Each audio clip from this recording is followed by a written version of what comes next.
Ladies and gentlemen, welcome back to the Busted Shovel Podcast. Cats.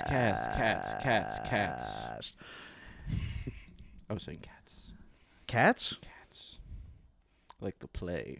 Is that a musical? That's, are they the well, same I think things? it's both, technically. It's a plusical. It's a plusical. Music key. Music key. Music key. Music key.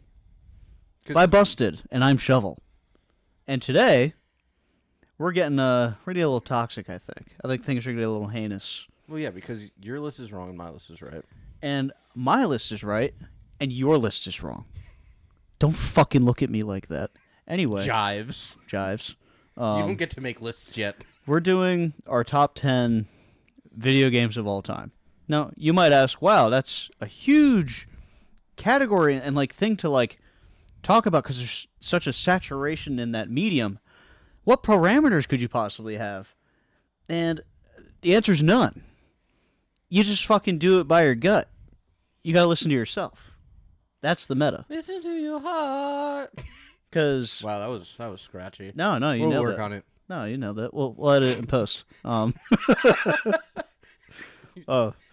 We don't know each other's lists at all.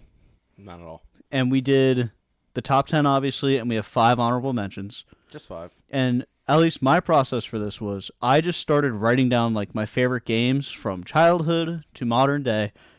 And I ranked originally about 40 to 50 of them in order, and then I just kept adding games for fun. But I have pretty strong convictions, and I realized that I think I'm right about everything all the time. So I don't know if that's true. that was my process. So if you'd like to add anything else on, I say we mosey on into the list, and you lead us off with your number 10. Number 10. All right, well, my number 10 is going to bring us to New York City. Ooh, okay. Ooh, Nice. Yeah. The year was 2016, back when we were young and naive and didn't know about the world. Mhm. Actually, that's a lie. We were fresh out of high school. We knew about snow. Yeah. We did know about snow. There was a lot of it in New York City at the time. so much. And I forget the storyline here, but New York City was attacked by dollar bills because they were poisoned. Mm-hmm. Poisonous dollar bills. New York went into chaos. And you, part of a select group of agents, had to go save New York City. It's called the Division. A division of people. Egad. Number 10. The Division. So my number 10 is the Division. It's a great game. That was Great that shout. looter shooter. It's kind of like Destiny-esque, but not so future fancy pants. You know, it was real world. It was grounded. I could use a machine gun with a riot shield because I could do the glitch. But yeah, no, that was my pick because I put a lot of time into that. It was honestly one of the first games that came to my mind because my parameters for this were mostly, hey, did I remember the game? Yeah, that's very much I did the same thing. Because if I didn't remember the game, it wasn't worthy for the list. Yes, no, I agree. 100%. So Because that's where I had some of my favorites fall, but sorry, go ahead. my list almost became hard to do because I was like, I can't even think of 10 games right now. And I sat there and was like, I need to think of games. But yeah, Division was one of the first that popped into my head because I always love going back to that, especially every time it snows. And since I do work in New York City, it snows in the city. I'm like, damn, I want to play the Division again. Yep. And the it hits first every one, time. not the second one. Even though the second one's good, but it's just not. It's not the first. It's not. You never forget your first. You know, Never forget your first. So your first divide. yeah, I mean, we've played it countless hours. I absolutely love the Division. Did not crack my top 10 or my honorable mentions. And honestly, I kind of forgot. That game didn't even pop into my head in my original 50 that I listed, which is crazy. Okay. No, because after I was like, oh my god, I forgot about the Division. Because shout out Pedro. Pedro brought it up. I was like, oh shit. But What does he know about New York City? nothing. Yeah. He defended Washington. Classic. He doesn't even know the DLC was important to go back to New York City. No. He'll never know. Actually, after hearing this, he probably will. But anyway, shout out Division Pedro. run? For my number 10, I have Mario Galaxy, the first one, which came out in 2007. Jesus. One of the best years of my fandom because the Giants went on to beat the undefeated Patriots that season, blah, blah, blah. Lots of stuff. Not about that. Mario Galaxy fun little tidbit for me. When you pre-ordered the game, and I was so excited for this because I love the Mario 3D action platformers. They are like, Okay. there is nothing better than that. Like, they are truly amazing. Um, when you pre-ordered it, and my parents pre-ordered it for me as a Christmas present, it came with a Mario Galaxy ornament. Okay. To this day, I still have that Christmas ornament and put it on my tree every year because it Damn. means a lot to me. This game holds a lot of weight in a lot of different ways because it's actually a very, I won't say a very emotional Mario game, but like the actual narrative of it and the way it kind of wraps up with Luma and all this stuff, like it's a really beautiful game. I mean, it's your classic, awesome Mario game. Like, the reason I don't have it higher, I think, is because of that, because there are so many versions of that have come out. And I don't know. I think the thing that kind of holds it back from being higher, honestly, is the Wii aspect of it for me. Like, kind of the point and click with the remote It's a using the little rough. IR sensors and stuff. It's a Like, little rough. it is rough, and there's like a charm to that, and there was cool stuff they did in the game using it, using those remotes and everything, but I don't know, man. There's something about just holding a controller and playing a game, especially a game like that, that just it hits a little harder for me. But the game is so fantastic. I do enjoy holding a nice big controller. Got a nice Just put that Xbox controller in my hand right now. Oh yeah. But just a little bullet I wrote. Not that it really has much meaning, but I loved the individual planet environments in the game, the way you traversed through like different planets and stuff. Just everything. It was such a charming game. It was very fun to play. It was a very video game or video gamey game, I should say, because like that's something I realized. I think I hold very high up for me. I want a video game to feel like a video game. I like the classic arcade feel in video games. Yeah. Though, like those hold a lot higher to me, honestly, than like some of the greatest RPGs, which we'll get into some of those, I'm sure. But like more than I thought, truthfully, and it shocked me when I made my top 10. But yeah, Mario Galaxy at 10. Game fucking slaps. If you haven't played it, go buy a Wii and play it. Don't go by Wii. Don't go buy a Wii. It's He kind of waste of lies. money. Much like my number 9. Ooh. Oh yeah. Nice. We're Good going to transition. Souls likes. You're gonna And hate one of me. my favorite Souls likes. You didn't. I know you didn't put this on the list because you're just like, oh, it's such a bad game. It's not a Soulsborne. You're gonna hate me. So my number 9, released in 2023, is the Souls like Lies of P. P stands for PETA. Definitely not Pinocchio. You know. But it's obviously Souls-like, so it's one of those kind of unforgiving games that you get to like just figure out as you go. I like the mixed-up combat system that had like a Sekiro Bloodborne-esque kind of play style. And they had more of a quality of life stuff when you're doing like NPC quests. They kind of like tell you when you have to talk to them via the like world map selection. But again, it was just a really smooth game, and for a brand new IP, they kind of crushed it, and then they went a little crazy with the DLC they released for it, which I think one of like the top tier villains in a video game. One of the great DLCs ever made, honestly. Yeah. Like, I totally agree. Oh my god, name slipped me. Arlecchino. Yeah, he just Maybe the best. It's hard to say, but gotta be a top 5 boss for me in like any game ever. Truthfully, he is so cool. Everything about him is cool. Yeah, I totally agree. no, without a doubt, it's because he had that handsome Jack kind of Joker-esque quality to him. It is very well done. They're working on the second one, so I'm very excited for that. But that's a good Souls like. If you like a Souls like, it has a lot of different qualities that you have to like look like kind of not relearn, but learn these new techniques to fight.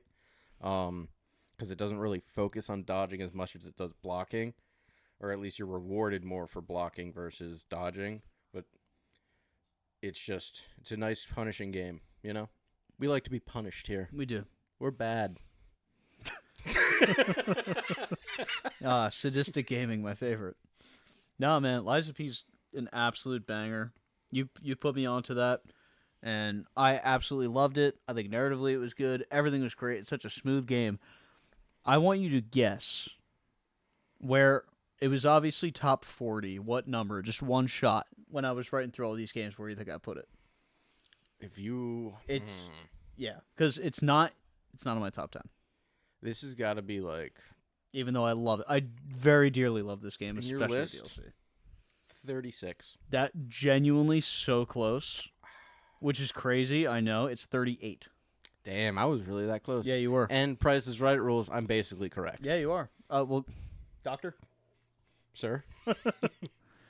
But yeah, no, fucking awesome game.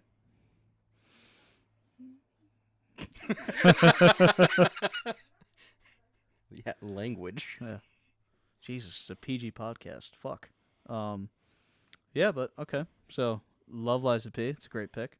For my number 9, I have Call of Duty Modern Warfare 2.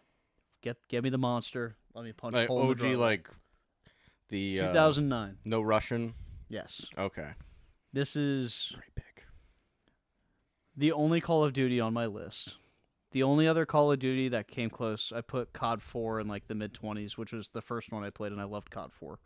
And this is hard because, obviously, for just to get this out of the way, because zombies is like was my favorite aspect, I'd say, of Call of Duty. Oh yes, Like just the way it went with Black Ops 2, obviously OG Black Ops. Like zombies was so fucking awesome. Black Ops 3 was great too. But those multiplayers, specifically Black Ops 2, which I know this is like scorching hot take, and I know that was pretty sure the introduction of like a really good ranked system and stuff in COD. Black Ops 2 didn't grab me the way some of the other CODs did. Modern Warfare 2 was like everything. yeah. Like I played the absolute hell out of this game, from the Spec Ops to the campaign being perfect, like in length and girth and yaw. We do like that. It's one of the most memorable campaigns of like any video game ever. Oh yes, without just, a doubt. Because like all the characters, obviously Ghost, Shepard, like so much good shit, and it was pretty emotional too for what it was. Like way too good of a campaign for a game like that. yeah, without a doubt. And that being said, that's not even the best aspect of it. The best aspect of the game is the multiplayer, because the multiplayer was. And this is going to probably sound like cope in a way, but I truly believe this. I think it was so unbalanced, it kind of naturally kind of came back around and balanced itself in a weird way, where like you had one-man army with noob tubes going around, and that was like, oh, there's the bitch in the lobby. Bitch. They're on Wasteland, and they're trying to get like instant nukes. The akimbo models, dude. You had the akimbo models pre patch. You had the intervention. Even the Barrett was fucking crazy good. The ACR was a monster. The UMP 45, like there was every avenue you basically took in this game. I mean, even the Raficas, the PP2000 akimbos were fucking crazy. Like the G18s, anything you used worked in this game. Nothing was like so bad. Like the only thing you might be able to argue is the F2000 if you can't control recoil because it's just shot straight up, but everything ripped. And bring back the tack knife. My God, that was so cool. The tack knife was so awesome. And probably the most important part of Call of Duty Modern Warfare 2 for me was trick shotting, that community. It's what got me into YouTube. And I think it had such a major influence, honestly, on the internet as a whole. Because you had all these, clans coming up with like FaZe and Optic and stuff. And maybe, I don't know too much about it in the regard of Origin. I'm pretty sure they were birthed out of COD. I could be wrong. But just watching like montages and stuff of trick shotting from like FaZe Fakey and FaZe Temper and all this stuff, like it was just so cool and it was so fun, and it created this whole community online where it felt like, as a search and destroy guy, every game I got in, there was always people doing it, and there was a weird competition that was built up, like a weird tension where people were trying to hit shots and stuff. And then you'd have like the normal average player with like a Scar H running around, just getting free kills on people jumping off buildings. And there's something beautiful about that. I think the community of Modern Warfare 2, as racist as they were, it was very copacetic. Like it was such a great game. Like every aspect of it was so good. It's what COD should be remembered as, in my opinion. But I know, again, there are the Black Ops 2 homers and stuff, and that's totally valid. I know it's an amazing game, but like MW2 just does it for me. I feel like if I plug in the Xbox 360 and hop in, I'd have just as much fun playing that multiplayer as I did when it came out. Oh, without a doubt. Yeah, it's It's it's rare. I feel like for a game like that, for like the arcade style shooter. yeah, But because really, at the end of the day, nothing felt wrong to use. It exactly, really didn't. Like you could go in and use anything, and I love the attachment system. You get fucking one. You get one I unless you're I learning Bling Pro. totally agree. I think it was the perfect amount of everything. But they also let you do stupid shit like you could use Bling Pro and you can get like any SMGs akimbo. You could run the UMP 45 akimbo with a suppressor on it or something, and just lay siege if you want. Yeah. It was crazy. Yeah. So simple but so good. So Uh, my number 9 was released in 2009. Fun fact. bang. And that's also back-to-back games that were released in November. Oh, Found that because you like looked it up. I only found the year because I was being lazy. I guess I'm terrible. I know. It's okay. Okay. No, still a great game. I mean, there's not much more to talk about Yeah, with yeah. that. I mean, besides Spec Ops was just so much fun. I know. I feel like I could go on and on about Spec Ops, and I love the system of the difficulty and everything, and just helpful. Yeah. Like the fun. Like there's so many good memories. Grant, how'd you die? Again, like I think the last thing I'll say about MW2 is the magic of it was it didn't feel like they tried to real life it too much. It felt like a video game, and I really appreciated that. Like it feels like a game. So I don't know, for all the anger and frustration and probably thousands of hours I put into that game, like all worth it. Love, And- love, love that game. And I guess just at least one ending note. Fuck Shepard. Fuck Shepard. Fuck you, Shepard. Bitch. All right, so I'm going to go. My number 8, I don't think you'd even know this game existed. Okay, I'm in. Let's go. Released in 2009, Okay, it's a good year. part of one of my favorite franchises ever, Lord of the Rings Conquest. This isn't because it was funny. I was actually looking at some of the Lord of the Rings games. They did have games called Two Towers and Return of the King. Two Towers, I think, is the one I'm thinking of.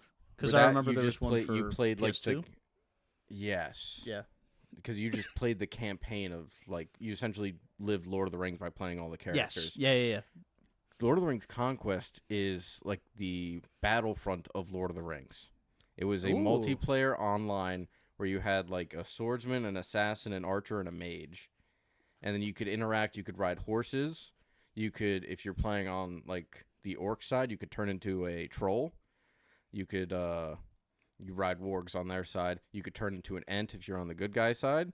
And then you every so often you get the chance to play as one of the heroes. And they had a whole campaign where you just kind of did it from Helm's Deep on, or the Battle of Helm's Deep on, and then once you beat that, you could do a evil campaign where you go and kill Frodo when he's on the mountain, and then you just basically That's fucking cool. retake Middle Earth. That's really cool. So it's just a really fun game because obviously I'm obsessed with Lord of the Rings, and now I just get to run around and just fight everything. I'm going around as Gandalf, just fucking pounding shit. Dude, that sounds awesome. Yeah, it was. What'd you play that on? Was that PS3? PS3. Technically? Yeah. Yeah, and That's that cool. was I never heard of that game. Yeah. baller game because such a good time. It didn't survive very long though. It survived for me. I genuinely wonder if I'm sure there's an emulator out there. Well, there's like the really good PS3 emulator on Well, PC. I think it was like the online server shut down, so I could play it because you could do like custom matches. Yeah. Because they did the same thing Battlefront did. They had like heroes versus villains, capture the flag, which was turned into capture the ring. I like that. I think they had normal domination. I can't remember. Yeah, I remember Search and Destroy. what. Search and Destroy. Yeah, I remember playing a lot of Capture the Ring, especially after the servers went down. Because what I do is instead of like capturing and bringing it back, I'd take the ring, I'd go to the enemy spawn because then all the AI would just group around me, and then every time the enemy AI group spawned, we just have a massive battle over and over again. That sounds fun as fuck. Yeah. No, dude, I love this. This is a good shout. This is a fun game. I'd Yeah. never heard of this one. Yeah, so because you're just not you didn't even know about Lord of the Rings until like 2015. Yeah. Nerd. Yeah, but that's just a classic for me. Played a lot of that with Tyler. Ooh, yeah. That'd be a good ass time. It was That's a good vibes, shout, man. I Good like that. vibes. Well, for me, my number 8 is Luigi's Mansion for GameCube, the OG, which is also in November in 2001. So, Luigi's Mansion I hold very near and dear to my heart because this game came out when I was 4. Jesus.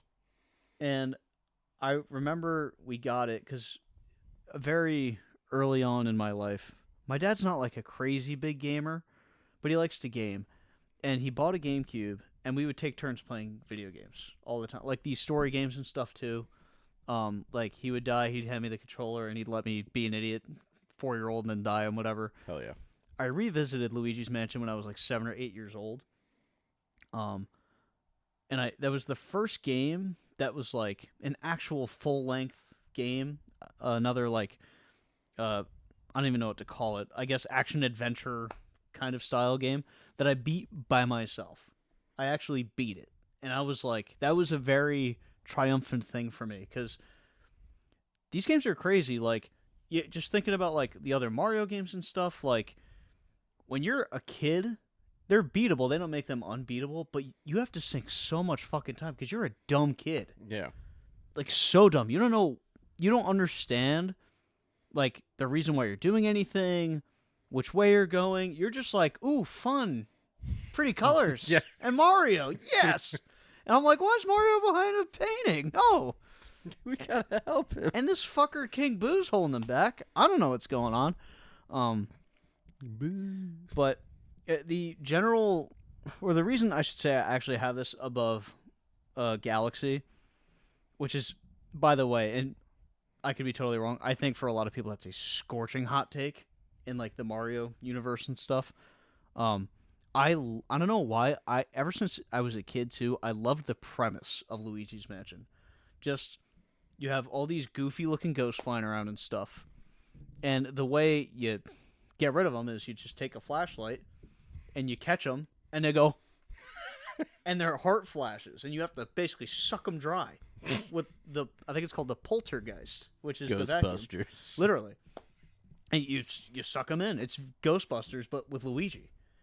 And it was so much fun because you're just traversing through this giant mansion, going in different rooms, and finding these different like boss enemies. There's one very specific thing I remember because I think I screwed it up a billion times. There was a room. This wasn't even like a boss. There's a room with like a grand piano and all these musical instruments kind of just start flying around. I think they just start slapping you, and you'll just die. And as a stupid like 7-year-old, whenever I beat it, I was like, "What is going on?" And I think there was some thing where you had to like suck it and like shoot it back out because I was part of it too. Like it was a very minimalistic game, but it was so fun to play. Yeah. That's one I actually played Luigi's Mansion. I didn't play it all the way through because we moved, but when I was still living in my parents' house and like I think it was like right before COVID, I booted up the GameCube and my Nintendo 64 and I was playing those games. Hell yeah. So I actually got to get back because I do really want to play that again. But yeah, I mean, and the final boss fight I just thought was really fun because it's Bowser sucking you into the painting that Mario is in, and then it's King Boo, who's like the actual like antagonist of the whole thing, in a Bowser costume, shooting fire and then shooting himself. Like it's crazy. It was just very creative and it was fun for me. Look at me, it's Bowser. Yeah, it's like boo. But no, Luigi's Mansion is a fantastic game, And if you can't tell, I have a little bit of a thing for the Nintendo games. You like plumbers. A little bit. Oh, I love plumbers. They get it done. They do it right. Big plumber guy. Come here. Show me that Y junction. Oh, well. So let's move on to number 7. Well, we're staying in the world of Lord of the Rings. Okay. I don't actually have the release date for this game because I didn't play it upon release. I think I started playing when it became free to play. This is Lord of the Rings Online. Okay, I am familiar with this just because I've seen it on Steam a million times and people still play it. Because it's the best game ever. Yeah. It's a game I feel like if I got into, I would be addicted. It's like RuneScape, right? It's kind of like in the same vein. It's the MMO style, But instead of being like RuneScape, you could do whatever the fuck you want whenever you want. Yeah. This has a whole class selection, and then the game is built around your class. Or not, game is not built around your class, but like you play as either like the tank guardian, I think it was called. You could be like, I guess support-ish would be like one of I think that was like a captain. Because he would just give like morale boosts. You could be a healer. You just have like a little fucking loot, and you just fucking play for people, and it'd heal everyone. And then you had the lore master, which was like mage, but he also was able to summon an animal. There were more. There was an archer for sure. And then you could pick like your race. You could be like a dwarf, a hobbit, an elf, or a man. But typical MMO type stuff. You got to group up, make friends. I had to make a lot of friends. But So this sounds more like World of Warcraft to me, then yeah, I guess it would lean more like that. But Lord of the Rings, so it's obviously better. So it's awesome. Obviously better. 100%. Plus, when you make a group, it's called a fellowship. So it's like, you want to join my fellowship? Just sounds so cool. But no, I put a lot of time into that because I think I got, which this will mean nothing to you. I don't even know if it means anything anymore. Like, I don't know what the grant, because I don't remember what the max level was, but I got to level 80 something with the lore master. But keep in mind, I started as a captain first because I was like, I want a big sword. And I was able to summon like a minion, and he just hold a banner and hit things for me. Really funny. Really funny. But then I saw some dude running around with a bear, and I'm like, how do I do that? Yeah. And then I restarted the game essentially and just picked the lore master, and then I was throwing fireballs, and eventually I got up to having like a saber-toothed tiger-esque kind of thing, and that would just kill everything for me. That was a good time. I don't think I did a lot of the main story in that game, though. You just played it because you loved I it. was just playing it to play it. You know what? That's the mark of a good game to me. Yeah. And so much fun. And then they do like the normal like holiday events and stuff. So I'd run around for like Halloween. I'd do a bunch of stuff. Christmas, I'd do a bunch of stuff. Just get all the loot. I wanted all the loot. But yeah, it became free to play, and then from there I just kept going. And that was so I think I started playing that around 09 or 10. That's when I remember I started playing it. I'm gonna go with that. Were you playing that on a desktop? Yeah, it was desktop. Yeah, that's awesome. That's so like that shit's so yeah, cool, which is really funny because I think at that point, oh, you know what it was? I had a PlayStation at my father's house, and then I think eventually we got a computer, and it was so at that point I just started doing like the stupid games on the computer, and then I stopped playing on computer after a while, but that's fine. But no, it's that was the original MMO for me. Yeah, that's a good shout. I like that. MMORPG. Yeah. Plus Lord of the Rings. You know, you can't beat it. It's delectable. I'm gonna get murdered for this next one. Is it like Ace Ventura: Pet Detective? It is Ace Ventura: Pet Detective. It's actually Anthem. This shocked me that I ended up putting this at 7 because my whole life after playing this the first time, I thought it was going to be number 1. It is Red Dead Redemption 2, and I was shocked genuinely. But I've talked about it. I'm going to shock you even more later. Ad nauseum, I've talked about this game and how amazing it is, and how amazing the environment is, how amazing the world is in its totality. Even the barren spaces in that game feel full of life because, you know, there's bunnies and deer and all this shit running around. There's obviously bears, there's hunting, there's unlimited possibilities in this game. There's fishing. Fishing is like, that's kind of the best thing ever. Yes. And obviously, all that aside, the actual narrative aspect is arguably the best in gaming ever. It's so good. It's so heart-wrenching. It's one of the rare games you actually truly get attached to a character. Like, Arthur is just such an amazing character. Dutch is such an amazing character. You can go down the whole list of people. The voice acting's great. Everything's amazing about it. And I've played the game, I think, over 3 or 4 times at this point. Maybe more. I have a lot of hours in it. Here, and this is my justification for this, and reflecting upon it, I think it's fair. Because I truly am looking at these games in their totality, right? Red Dead Online was an absolute failure. Like, Yes. F- thing. Yes. Which sucks, because that could have been such a great thing, considering how great GTA 5 was with the heists and stuff like that. Was Even there like any GTA heist 4 in Online. fucking... I I don't I've- even know. I didn't play it a lot. I couldn't, because it was terrible. It felt lame. And LeMay. it Even. sucks, because the game, like the single player experience that game is so incredible.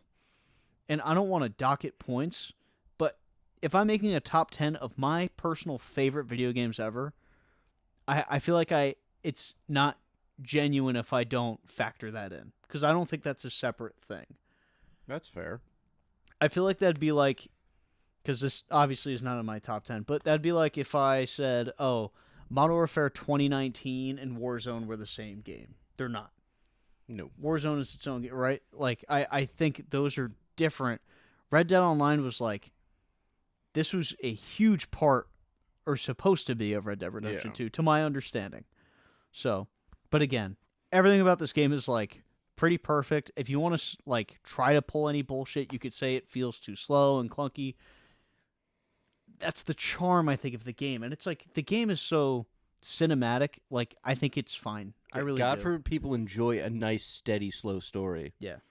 Get it together, COD players. Get off that damn TikTok. Yeah. Goldfish brain. Yeah. What are you, a fish in a bowl? Stop swiping vertical. Swipe horizontally. Find a bitch. Or a man. Or both. Do whatever you want. But yeah, Red Dead 2 at 7. I hate that. I hate saying it. I kind of want to throw up, because I really thought it'd be higher, along with some other games that didn't even make my top 15, which shocked me. But yeah, that's kind of where I'm sitting with Red Dead 2. Listen, I get it.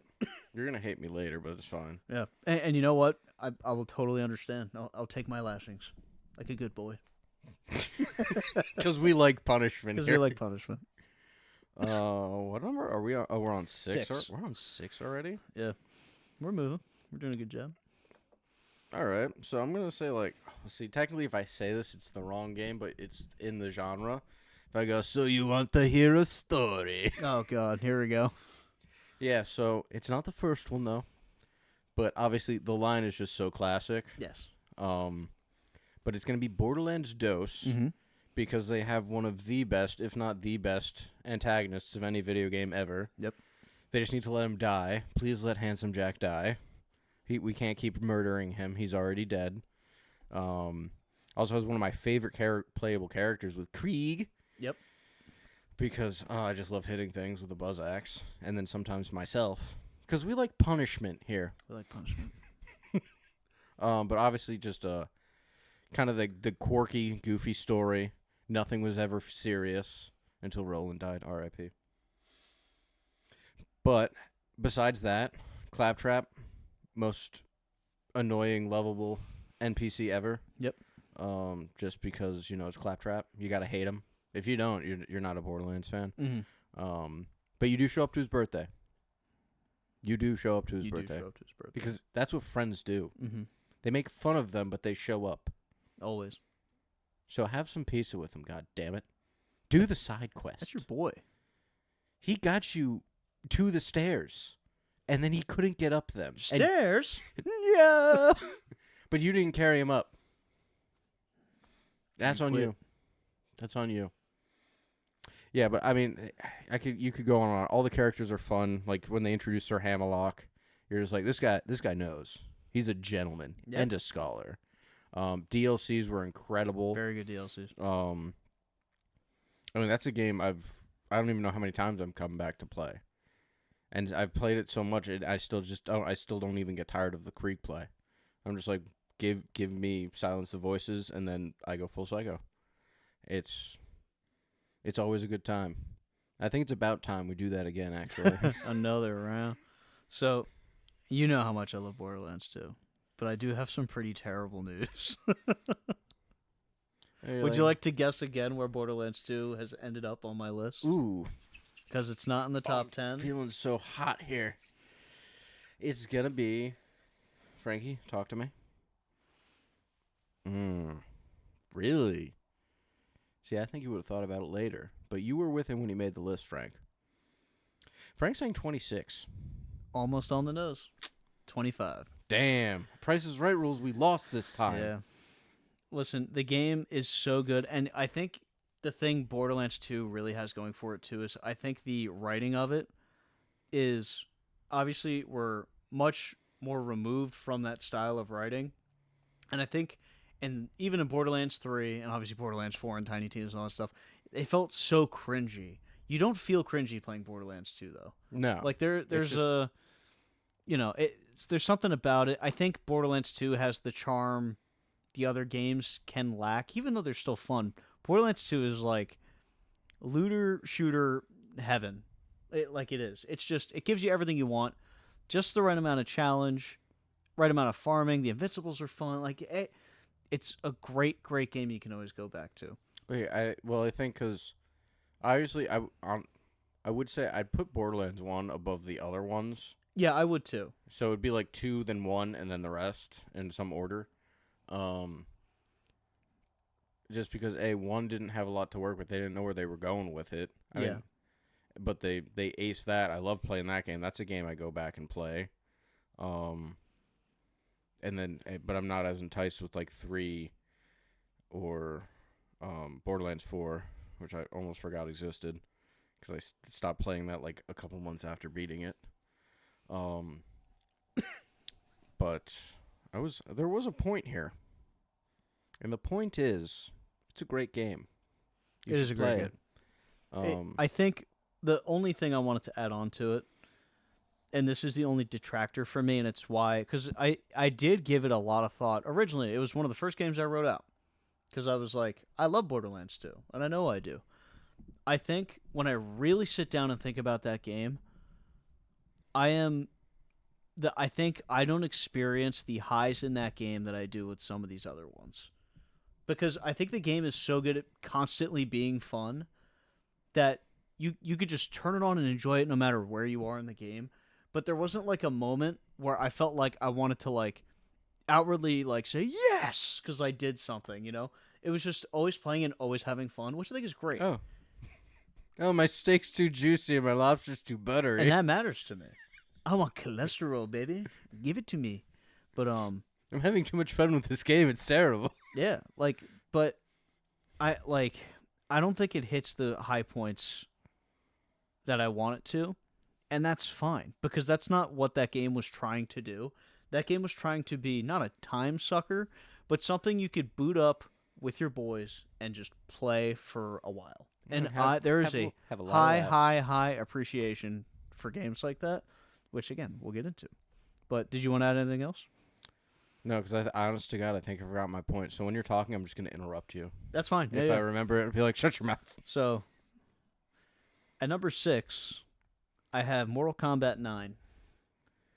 One of my favorite fighters ever. Is this the one that had Alien in it? No. Oh. This one had Freddy Krueger. Ah! DLC. But this one I specifically played a ton. I have a ton of sentimental value with it. I spent a summer at my friend's beach house on and off, and we would go into the basement after like being at the beach all day, blah blah blah, and we'd play for like 8 hours straight, running expert level on the tag ladder, and we just grinded it, couldn't beat it because all he would use is noob. He would just spam the same throw clone move, and I used Quan Chi because I loved Quan Chi. And it was a summer of that, and it was amazing, and it was amazing memories, and we finally beat it, and it was like this euphoric thing, and then we started fighting each other, and I started beating the shit out of him because all he knew how to do was spam, and he got mad. So then I ended up bringing it, I bought it, and I started playing it at home, and started playing online and stuff like that, and started to get actually really good at the game, to the point where, like, my now wife, not a big gamer, but she like would play like a PS2 game or something every once in a while. She started to play it, and she loved it. And then we'd start playing Test Your Luck, which it just gives you can adjust how many slots there are, and it just gives you a bunch of debuffs or buffs for the fight. So like it could end up I lose my arms and legs in a fight, but her controls are reversed. So and we just have to fight each other while I'm like trying to like gnaw her legs off or something. And there was like it was such a good fucking game. Like, if I could pick any fighting game ever to boot up, I think it'd have to be that one. Even though I know it's not the most like technically sound, but how smooth it is, like Buttery. oh my god, man. Even like I don't give a shit about the campaign. I've played it like 10 times just to play it just cuz it's fun, man. It's just a truly fun game, and I think if you just boot that up and go mano a mano with one of your boys, it's just a good ass time. It's very rage inducing though. Yeah, 'cause I'm bad at it, so I don't touch it. Yeah. So, really really fun. I love how mechanically tight those games are too, cuz when I did start playing online, I did start to like watch videos and I was like curious about things and how to chain things cuz Smoke was really my character, and I started grinding a couple of like juggles with Smoke and stuff like that. And I got pretty good, but I not in the grand scheme of things I was like turbo ass, but I really really enjoyed that game. First game I think that I like competitively thought about really grinding because I was in a big like I liked playing multiplayer games like I mentioned before, like MW2. Um, I like that, but I never like played ranked versions of any games where that mattered. This was kind of the first one I did where like it kind of mattered to play those games. So I have a pretty strong affinity, I'd say, for MK9. It's a great game. I'd boot it up anytime and have an absolute blast with it. I mean, you like punishment in that regard. I do not. Yeah. That is the punishment I don't like. That's too much for me. Yeah. That's when I say my safe word of bananas. Mm-hmm. Because bananas. Banana. Bananas. What are we on? Number 5. Number 5. That's right. All right, so this one, this is my fighting game. Oh yeah, I was really hoping you'd bring this up. Yeah. I wanted to talk about it too. My little special fighting game is kind of a culty game. It's called For Honor. And I don't even know how to describe this properly because I just don't know how to describe this. So essentially you get to pick, I think there actually might be four or five factions now you can technically choose from. And then each faction has a multitude at this point of playable characters. And essentially you can play domination, team deathmatch, duels, and brawls. Brawls is 2v2, duels is 1v1, and I think there's a 4v4 option too. And you and 3 other teammates go up against another group of 4, and you are the big head warrior of some type of warrior class, say like a knight, a samurai, a Viking. They have like a monk now, but there's like different. They take like heroes of different for each. What's is not race? I guess race is the right term. Yeah, I guess you do because you do like the English knights. You have the Norse Vikings. You have the I don't the Mongol. Is it Mongolians? It might be Mongolians. You know, I'm looking at you like you know what I'm saying, but you don't because I don't think you've really played this game. I didn't play it enough. No, I'd say like. But there's different specialties. So you have like you obviously have the longsword knight, but you also have one that has a halberd. You have someone with 2 daggers. Like mm-hmm. the Vikings have the Valkyrie, which is a buckler and a spear, and you have the regular Viking raider who has just a giant axe. And there's just a bunch of place options that you have. But the real kind of bread and butter to this is the combat system. So when you go up and like if I was to run up to Grant's character in the fight, I would have to I have to hit a certain button to engage a special type of fighting, because I could just swing around willy nilly, like willy nilly, and just hit things because there's like little minions. Because I guess technically it could be PvPBE, but you don't really worry too much about the minions. It's really you just want to fight the people. Mano a mano. And then so you engage with them. Your fighter changes their stance a little bit. Because now it's like it's go time. It's like you're locking it in. You have to sit up in your chair. By the way, this is a constant sit up in your chair kind of game. Oh yeah, you got to especially once you hit that certain level, it's rough, man. But essentially a shield symbol will pop up. I guess it's more like this. So like yeah, triangle, but technically it's a shield. Will pop up in the center of your screen. You're gonna have left, right, and up, and they're also going to have that on their own screen. So you have left attack, right attack, and high attack. And depending on also where your character, whatever you're resting your current cursor, is where you're blocking.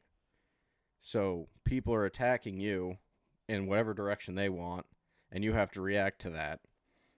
You could parry it if you time it right. To each their own. I got good at parrying, but you also have feint attacks. You can do guard breaks. There's a lot of reaction time here. This is no. I'm gonna sit down, relax, have a soda, and game a little bit. No, this is. I need a lot of caffeine. I need to lock it in, and I'm gonna cry later after we just lose a bunch of times. No, because I got hot at this game for a while when it first came out. Before they murdered my Valkyrie into the dirt with patches. No. Oh, it was so upsetting. And then I remember when the Centurion came out and he just beat everyone's ass. Because he had like a lot of the he did a lot of like punches and kicks, and they would drain your stamina bar. By the way, you manage stamina during all this too. It's great. It's great. On top of just trying to figure out what the fuck your opponent's doing. It's a lot of like tactical button mashing. You could get away with just button mashing, because obviously if you don't know what you're doing, the enemy doesn't know what you're doing. And I believe Sun Tzu said that in Art of War. Art of For Honor. Yeah. So this game is just, it's culty. I don't know how it's kept going this long. Because of the cult. Yeah. But dude, they're still putting time and effort into this game. I know. I genuinely I'll get like TikToks and stuff of people playing it, And it's like, just, it is nowhere near a dead game. It's people love that game, man. I mean, I've been thinking about popping it up. I just don't know if I'm ready to hate myself again. 'Cause that's one of those games, dude. It's one of those games, especially You're because clocking into work when you're playing that game. yeah, because like technically it's because it'll tell you how in the loading screen for the game, it'll tell you like, hey, you're kind of on par skill wise with your team. Or like, oh, you're above them, or you're below them, and it'll tell you for the enemy too. It's like, oh, well, their skills, they're like really good compared to you, and you're like, no, or it's like they're really bad compared to you. Honestly, Call if him I a David. Going up against Goliath. honestly, if I hopped in right now, there would be no one worse than me. Even if it told them that they were worse than me, they're probably better than me, because I just haven't played in a It's while. been a while, yeah. And I don't even know, I don't have a set character anymore, because I started mixing it up after a while, because I put a lot of time into the Valkyrie. Mm-hmm. So, like, I'd load my Valkyrie up, who's, like, a prestige whatever, and they'd be like, oh, my God, I'm going up this prestige Valkyrie right now, I'm going to get my ass kicked. And meanwhile, I'm just, like, trying to hit the buttons, trying to figure out what they do again, like an old man, like, that's my attack. That's my guard break. I'm just confused. But I love it, because we like being punished that way. Oh, plus, oh, dude, the executions are so much fun. I need to stop talking about this game. I'm gonna end on this because they had a special event for the Viking characters specifically. I think the Viking characters are the only ones that can get it. It was a special execute. So if you kill someone with a heavy attack, you have the option to hit square, hit and hold square, hit triangle, hit and hold triangle, and you can set up an execution for each one of those buttons. And you'll do something specific. Well, the one that they released was you basically just essentially summon Thor's hammer. They run away. You shoot lightning out of the hammer at them. And then you just fucking Happy Gilmore batter up this shit. Fucking smack them in the ass, and they just fly away. So if you line this up right, you could smack them across the rock and ragdoll just across the map. That's amazing. And then you just let the hammer go, and it just ascends into the sky. Oh my God, dude, It that's is sick. it is so goddamn cool. See, that's exactly like I feel like what we're trying to embody with these lists, though. Like again, it's that video gamey feel. Like that stuff's fucking cool and awesome. You want that in games. You want to feel rewarded with all this crazy shit. You don't want everything to be so mundane all the time, which I feel like a lot of modern games kind of suffer And from. you know what? I'm gonna say it's on Game Pass. It's on Game Pass. I can boot up PS5. I'll play it on there. I think it's cross-platform. Oh, I bought it. I've had it for a long time. What? Mhm. Why didn't you tell me? Oh, For Honor. They also have a campaign that's really fucking good. Yeah. And I played all the difficulties through that because you get like different because you also customize your character. with gear and stuff. Again, I need to stop talking about this game. Clearly, this should have been my number one at this point. Listen, Because I don't think I'm going to talk about number one this much. I'm just so passionate because this game is just so culty and terrible and beautiful. Because it came out 2017. Yeah. And they are still updating a game that most people would never touch. Yep. I think that's the mark of really a generational game for something like that to happen. So I think that is a fantastic shout. I really do. That's a good pull. Because obviously, in real life, obviously, in the history of our friendship, you've probably talked about that game more than any other video game ever.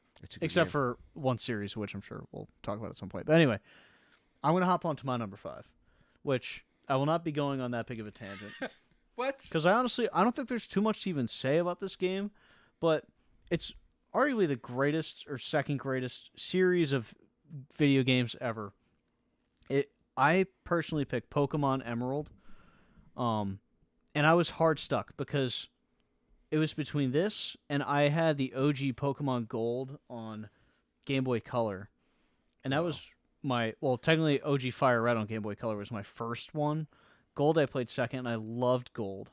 But I think Pokemon Emerald as a video game itself is maybe the best formulated version of a turn-based game I've ever played. I definitely say it would be because I think the pacing was perfect. I think the art of the Pokemon was perfect. Pokemon, however you want to say it. You can yell at me. It legitimately has like almost all of my favorites. I feel like every gym leader is memorable. I loved every area, even at points where the game can feel like annoying and tough. It felt kind of rewarding at the end of it, getting through stuff. I think it was the perfect amount of challenge. I think it's the best trio of starters, not the most iconic, but I think the best. It's a really fantastic game. Like, it's truly, if I had to pick one to play for the rest of time, it would probably pretty clearly be that, and that's why I chose it over Gold. Because I think it's the perfect amount of modern enough, but also it kind of really holds true to the classic feel of the Pokemon games. Like, that game is what I always think of whenever I think about Pokemon. Because it has everything in it. So, again, I'm not going to add too much more than that, because I don't think there's much that needs to be said about it. Because I think there's people who would argue, I don't know, Ruby or Sapphire or Crystal, Soul Silver or Heart Gold now. Like, obviously the new ones, Pokemon Black, all that stuff, Diamond, Pearl. You can go on and on and on. There's a million of these fucking games. They have that many Pokemon. There are way too many games. And I think it just came out, or they're coming out with a new one, because they just had a whole thing announcing the starters, and one of them is like a fucking Pomeranian Do they have dog. like different Pokemons in each game? Yeah. Whoa. But they stack to some point. So I think I haven't played in so long. I know the first like 4 generations of Pokemon. After that, good fucking luck. I know some of them from playing like modded versions, like oh my god, I shouldn't have brought that up. I can't remember the name of it. But I played 2 of them on PC that were awesome. One was like Infinite Fusions. I think the other one was called like Dark Rising or something. I can't remember. But really, really great games. But nothing compares to Pokemon Emerald. It's the perfect Pokemon game. Any age you could play it and enjoy it. I truly believe that. Does it have Pikachu? It does potentially have Pikachu. What does that mean? It does potentially. It does or it doesn't? It does potentially. Do I get a Pikachu that will go Pikachu? Well, not technically, because you'd only get that in the show. Because it sounded more like a pixelated 8-bit sound. You're not selling your game as good as I did. Oh no, I'm telling you, I don't know what you could sell about Pokemon. Like everybody knows what it is. Gotta you know the catch objective. 'em all. It's just, I think this is the best version of it, and it's something that was so important to me growing up. Even though there's the other variations of Pokemon. Oh, sorry, Frank. Like Pokemon Stadium and all that stuff like that. Like, there's so many different iterations of the game. Pokemon Ranger was one I really enjoyed. Pokemon Mystery Dungeon. Those are games I actually wrote in my like top 50. But just the classic Pokemon Emerald, nothing's better. It's got also, just to, top it off, the best legendaries. I will not hear any bullshit about anyone else. Kyogre, Groudon, Rayquaza. Rayquaza, however the fuck you want to say it. Radon, I believe. Radon, Consort Radon. That trio is just so awesome. My favorite designs ever for like any Pokemon. So again, that's all I got for it. No in-depth bullshit. I'm not going to talk about the code in the game. Sorry. What? No. Why don't you know that? Beautiful. Because I'm fucking dumb. Speaking of dumb, how about we dumb this list down to 4? You'd like that, wouldn't you? I would enjoy it. This is my what is that even called? I wouldn't technically call this a role playing game. I guess it qualifies as role playing.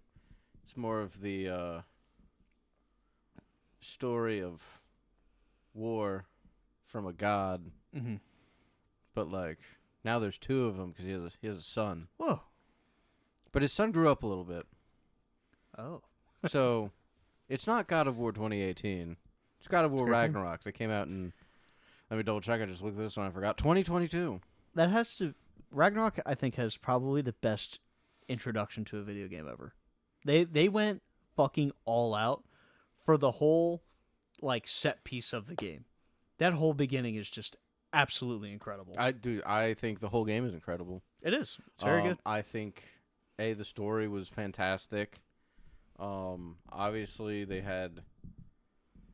took the heaviest amount of inspiration from Norse mythology. But obviously they had their own twist on it, having Kratos' son be Loki, but also Atreus, because he's Atreus, but also Loki. Because he would never betray us. No. No. But obviously, because you get left off from 2018, so like Freya hates you, and that's who you get greeted right off rip. It was just beautiful. You just see this distraught woman trying to kill you. She breaks your shield. The shield your wife gave you. How would you feel? I'd be pretty pissed. Yeah, you can't block anymore. Yep. And your wife gave it to you. Your dead wife. Yep. Sorry, dead wife. Can't use the shield. But obviously, this game was, besides the combat just being so smooth, so much fun, so just brutally brutal in all the brutal ways. Also giving a Spartan a spear. Like, come on. Let's be real here. That's just the dream. And then you got just the character development that goes on. It's tearjerker. It's a real tearjerkery. A lot of tearjerkery moments there. I think that's the true strong point of the game is its cinematography and its like narrative conjunction. Like it's just so good. They're so good at pulling on your heartstrings in that game. Yes. Like they know the right time to say the right thing or for a character to do the right thing, I feel like. Yes. Like cuz I truly love these games too. They did not make my top 10 because you're stupid. They didn't make my honorable mentions either. Because you're stupid. And yeah, and it's funny because my biggest gripe with both of the games, honestly, is the combat. Oh, I have a great time with it. And obviously, I thought about this, and I think I have a valid reason. And they probably would have been up higher, or at least Ragnarok probably, because I agree. I think it is the better game.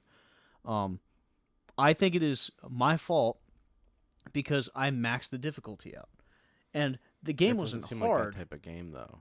It's not, and that's the point. I maxed the difficulty out, and everything became too spongy. And that's, I think, the only difference is maybe aggression and how spongy they are. I don't exactly remember what the game says. I think if you play it on a more normal difficulty and you just kind of enjoy the story and everything, and you feel like a god.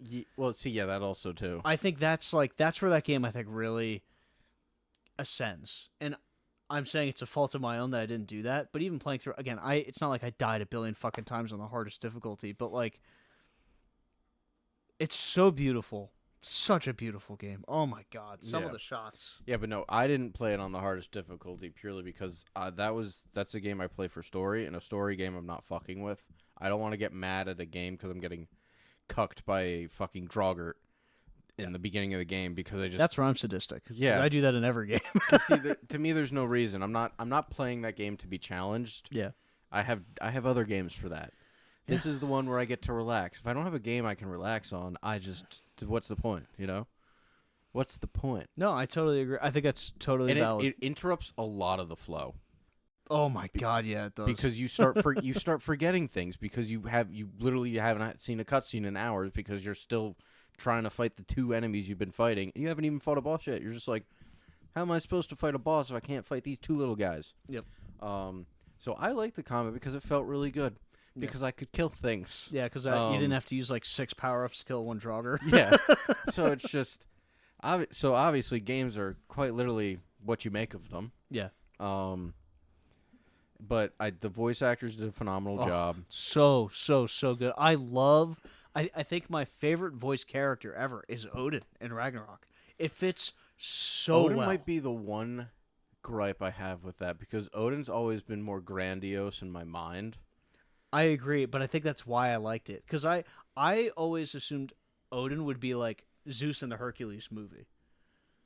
Yeah. Okay. In my head, that's how it always would sound. But to hear Odin as almost like a more conniving, like I almost want to say like CEO type. Well, yeah. Like, So it made so much narrative sense Well, just see, the way he operated. because so this is where like they didn't even take like a lot of constructive liberties with it. Obviously, I don't remember exactly how Odin is described. I've read a bunch of mythology books, but I honestly forget how Odin himself is described physically. A bitch. Yeah, he's bitch made. But he is this quite they call him Allfather. But what was the other name he fucking had? Oh, I forget all this. I'm stupid. But he was fucking knowledge hungry. For sure. He wanted to try to control as much as he could. That's why one-eyed. Odin one-eyed or whatever the fuck. He gave up his one eye to get all the fucking knowledge. Mm-hmm. So he's been very like he likes to control the situation.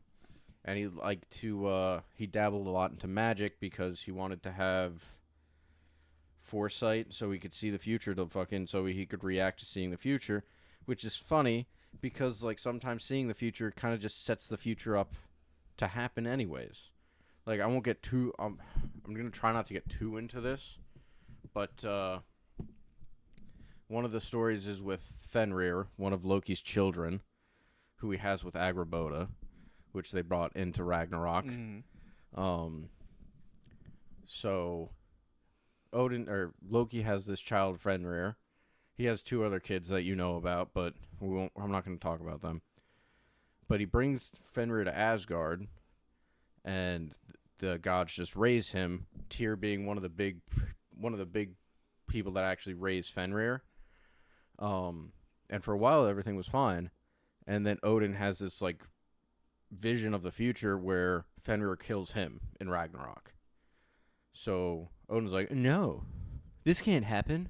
We have to chain up Fenrir now. Mm-hmm. Well, Fenrir's basically a fucking god. Like, I think he, like, actively speaks with the god. He communicates. He talks. He has words. He can use the words. He doesn't just go, woo. So, now the gods are like, all right, we kind of have to trick him and shit. So they're like, oh, Fenrir, you're so strong and stuff. But, like, show us your strength. Let's tie you in some rope and see if you can break out. And he's like, okay. So he breaks out of the rope because it's just fucking rope. So they're like, ooh, you're so strong. We're going to test this again soon. Just you wait. Like, oh, we have this chain now. Can you break out of this chain? And he's just like, yeah, but why do we want to keep chaining me up? It's like, oh, it's just how strong you are. So they're like, okay. It's good save. Yeah. So they do it and he breaks it. And he's like, I am so strong. They're like, yeah, you're so strong. And Odin's like, fuck, what do we do? So you actually go to the dwarves. And I forget what they fucking call this shit. But since the dwarves are like the master crafters, they made whatever the fucking actual rope they used to chain Fenrir up out of like intangible things.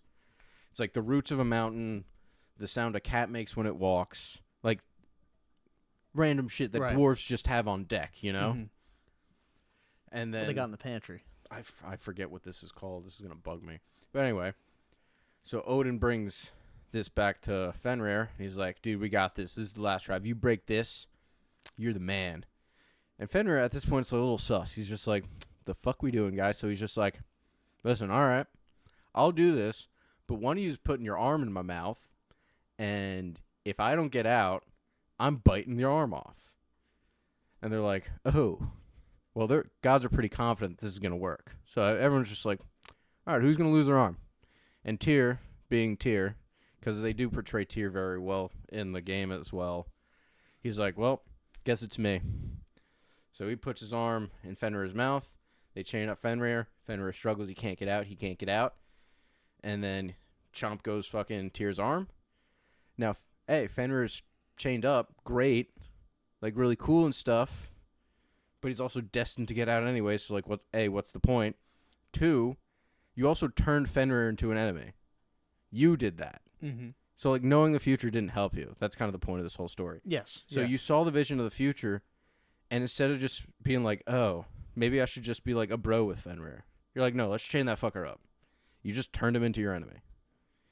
So yeah, that's why he's always scheming. Like, he's a very schemy guy. Mm-hmm. He likes to get his hands on stuff and control everything. That's why I loved how he sounded in the game. Yeah, like a little bitch. Yeah, no, legit. I was like, actually, it made sense though for me. I like the fucking kid from Polar Express almost, but like, I was like, why does this work so well? I hate like his speaking just pisses you off right away. The first time you hear him talk, you're like, oh, I fucking hate this guy. He's like, that's exactly what they the want. cocky know-it-all. Yeah, because they're like, throughout the whole game, they're kind of like trying to balance it and be like, you hate this guy, but is he starting to make sense in at any level? And it's like, I guess, but you know it's wrong, and you know he's not the guy. We don't like him, right? Yeah. But they do such a good job of like keep building that tension, and Yeah, you know it's wrong, but you're like, I see where this is going, but I know it's wrong, and it just keeps going until it climaxes. And then when you're Atreus and you're in Asgard, he's like, he's not being a dick to me. But that's also because he's fucking playing. He's been playing everyone the whole time, exactly. So he's just like, because that's who he is. Yeah, so it's amazing. Great job from the cast. Yeah, great game. Still like top tier emotional scenes and all of that. Really upset that the live action is not using. I forget his name. Christopher Judge. Yeah, really upset about that. But again, I think that's also because using Thor, I think, is great though. That guy's a fucking he huge did guy. great. It's just one of those things. It's just like having him get a little questioned for 2018 because people are like, all right, well, this isn't the OG guy. Like, what are we doing? And it's like, well, they were like, oh, well, Kratos screw and shit. Like, things changed. It's like he's adopted a different talking style because he's trying to be different. Yeah. And that's why it's like, I think he aced that here specifically. I think like he very much carried this game because he just sounded so much more gentle. Yeah. Yeah. You can hear him growing as a human. It's so good. Every aspect is very good. I totally agree. But I do want to move this along unless you have any other. No, that's it. I got into my Norse mythology because we got another beefer here because we're hitting the top of these lists. And at number 4, I have Elden Ring. It's a good spot. So I don't even know where to begin. This game has so much content. You go right. Yeah, sure. You don't go fight the giant tree sentinel. You just go. You kill yourself. There is so much in this game, and there is so much challenge that presents itself. This game truly is like, it feels very reminiscent, at least in your very first playthrough, of like Sisyphus. You are constantly pushing up this boulder, and even when you beat something, you feel like you aren't progressing, at least for me. And I when that game came out, that I was clocking in 12-hour days, staying up all night playing that shit. I could not stop. And I beat it in like, I want to say a little over a week. I went crazy and I was throwing everything at the wall trying to beat it. And I was absolutely obsessed with it. But it felt like even when you were progressing, you weren't. Because I think the game does a really good job of actually progressing the difficulty of the base enemies and stuff, the variation of enemies, the placement of enemies. Like, they just do everything so perfectly well for this genre of game. Oh, yeah. It punishes you the perfect amount. I never felt like it was totally unfair. Like in a Dark Souls 2 where there might be super unfair areas and stuff like that. Elden Ring was just money all the time. I felt like every area was perfectly crafted and everything was pretty perfectly done. The only reason this isn't higher is because this isn't my favorite genre of game. I just have other genres I enjoy more. And this is the game I have the most hours in on my PC. We just did the seamless co-op Yeah, but run. that's also because it does take that long. It to takes that beat. long. But I enjoy every minute of that Oh game. yes, without That's a doubt. the thing. And the DLC is obviously absolutely incredible. It's I a top tier DLC. I don't like. I shouldn't say I don't like. I know there's like a very common complaint that the DLC was very barren and empty. I personally didn't feel that. It felt like everything was very saturated still. I just think at that point you really weren't looking for this stuff. Right? Like there was always shit happening, like all the time. Yeah. Like I've seen that a lot about Elden Ring. And I saw similar stuff, actually, not to go back to Red Dead 2, but I've seen more people complaining about how that game isn't as good as it is, and it's total bullshit, but Well, people are stupid. They That don't have doesn't matter. microphones, you know? they don't have microphones, they Their have opinions don't matter. Elden Ring does everything I would want a Souls-like game to do. It gives you so much variation in build. There's so many different types of weapons to use, so there's really great weapon variety. I don't know, man. I don't know how FromSoft tops this. That's been my genuine thought. Like I've been like, how are they going to follow this up? Well, I would almost prefer their follow up be go back to the linear game. Yes, I agree. Because also open world, and it hasn't necessarily died down, but I think there is a fatigue for it, and I think Elden Ring came out at the perfect time to not have that hit it, because part of the reason too that a game like this exists to the level it does, like in its notoriety, is how much of a cultural impact it had. What other Souls game is like truly taken over? Like it took over the internet for like 3 to 4 months after it came out. It was truly like it did so huge, well. It huge, literally huge deal. branched off, and they essentially used most of that game to make Night Rain. Yeah, it's insane. And obviously, because they're making a movie or show or something about it too at some point. Like, not that that matters, but there is so much good stuff. And I haven't even talked about like the bosses in the game, the boss design, every boss feels important to me in that game. Every boss, like every single thing in that game is a puzzle piece in the grand 100,000 piece puzzle. And it is so awesome when you get to the end of the DLC and you wrap it all up in a bow and you're just like, fuck, that was an experience. Now I need to watch a 7-hour video on lore because I need to learn everything. The world of Elden Ring is extensive as shit because it is massive. I think the one thing, its replayability for me is very low because of how long it takes. It's not like something, well, I could boot up a Dark Souls and be like, all right, I could have this just done in a couple days. Just because I'm in the mood for this, and I can complete it. Like Elden Ring, I'd boot that up, and I'd have to play probably 2 weeks to really get everything done. Because you do have to kind of do everything to like keep yourself going. Like you have to go to each cave to get all the bell bearing things to like give to the vendor, so you can keep just upgrading all the weapons you want to upgrade. It's a job. It is. I totally agree. Great job with the game, though. Yeah, absolutely outstanding. I think kind of going along with that, because I'm even saying all this and glazing the hell out of it after we did the seamless co-op run, and it took 140 hours. Yeah. I keep saying 150, it was 140. I actually went and checked. And then that's the other thing, like I think that was genuinely, at least for a really long time, the last time I plan on playing that game. And replayability is a huge thing for me.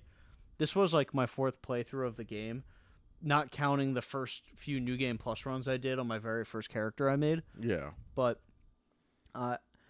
there's just something special about it. This game felt generational. Like, I don't know if, like, trying to follow this up is going to be, it's going to be a lot. So prepare yourselves for Bloodborne 2, because that's probably the next thing we'll get like 10 years from now. That'll even rival it. But we'll see. Maybe they build on the Dark Souls series open somehow. world. Like, kind of like I mean, I know. I knows? think the last video I said they're not going to build on Dark Souls. I kind of want. Well, I'll talk about that later, I guess. But yeah, we'll get to it because I'll caveat what I mean by that. But yeah, so Elden Ring at 4 for me. But let's hit up our top 3. All right, this is a game I've told you plenty about. Plenty. You refuse to play it because I refuse to play it's it. old and you never played it when it was new. This is Dragon Age Origins. Mm-hmm. This was the first iteration of the Dragon Age series, which I know they kind of shit the bed with Vanguard, but we don't talk about that. It doesn't exist. And as far as, because these are the same developers as the Mass Effect, I believe. Oh, really? I actually didn't know that. I should double check that before I just start saying that. I love the Mass Effect games. But this game came out in 2009. And this is I would call this like, how do I explain this? Because you make your character, and then you manage a party of 3 other people. So total group of 4. And in this one, Dragon Age Origin RPG set in Dark Fantasy. Who made this? Legacy? No. All right, I don't know. I'm trying to read and talk. This is not working. Read and talk. BioWare. Does that ring a bell for Mass Effect? Developed by BioWare and published by Electronic Arts. BioWare is like a huge company. They made a lot of huge games. They made Anthem. Yes, it is Mass Effect. Okay, so yeah, so it's the same people. That's why the stories are always so fucking well written. And that's why Vanguard sucked ass, because the story was ass and the characters were ass. Everything was just ass. Yeah. Yeah. So you can I believe you can do like a mage, guardian, or a warrior or archer, and there's like subclasses to that as well. There was one like you could shapeshift into a bear. I did do that class. I did a playthrough like that. Good old paladin. Well, yeah, because you turn into a bear and then you just maul things. I remember there was my first playthrough. I just did the typical sword and shield play style because I was like, "Oh, this is really cool," and I had a really tough time with one of the final like boss encounters because the guy was just kicking my ass every time. Like, why am I so bad at this game? Because it was a one-on-one too. It's just because my character was probably like super underleveled or whatever. But then I did another playthrough and I did the shapeshifter thing. And as soon as that like duel started, I turned into a bear, and then I think it was called Overwhelm, where I just jump on a person and just maul him. I mauled him to death. That was it. I did one That's move, awesome. mauled him to death, and I was like, This is the greatest game ever. Nice. This is the 3rd greatest game ever. Yeah, but no, this is one of those things. They have a plethora of characters that you can kind of enlist into your party. Which they can also leave you because there's like this like system, and if you piss them off enough, they'll leave and or fight you. I don't know if that's this thing in Mass Effect. I don't think I've ever played Mass Effect. Not that I recall. No. And you could also like romance them, typical things in that game RPG like that. This also introduced like multiple endings to do. You could like one of the first people you encounter. Oh, what was her Morgan? Is it Morgan? Or is it Morgana? She's a witch. She's a witch. You encounter a witch in the wilds. They call her the Witch of the Wilds. They actually do. I'm not making that up to be Witch of the funny. Wild. But you encounter her, and then she like stays in your party pretty much because I always liked having her and Alistair because the characters in your party while you're running around the world interact with each other, and they'll talk shit to each other. And since Alistair and Morgan, I'm gonna go with Morgan, are like complete opposites, they just fucking rip on each other. Mostly her ripping on him because he's like a little pushover. It's really funny, which is funny because he's supposed to be the king of the realm, but he's just like he was. He kind of takes it. He was like a bastard child of the king, so Oh, okay. that's it's just really fun to have. You just watch the party dynamic. You could also do like character specific quests for them, and you could like harden them, essentially to like make them a little better. And then you can make certain decisions in the game that if you didn't do their character quest, they would leave you for it. So it's just there's a lot going on for a 2009 game because you get the party management. You can like set up their tactics for themselves. So like, oh, when this happens, I want you to do this, this or that, or you can control them yourself. A lot going on for I don't even know how old I was. In 2009? 12? Yeah, there's a lot going on for a 12-year-old trying to figure out Yeah. buttons and shit. Because this was also on. I played this on PC, so I had no idea what I was doing. I was just like, button. I'm fighting dragons. I'm losing. Yep. Like the tutorial took me a while because you fight like an ogre at the end of it. And I'm like, I can't beat the ogre. Yeah, because you get it's you and Alistair, and you're fighting with like 2 random soldiers, and you're just like, this is not it, coach. This is a struggle bus, It's all dude. ogre now. But yeah, that was one of those things. Great character, like aesthetically, they had all this really dope ass armor.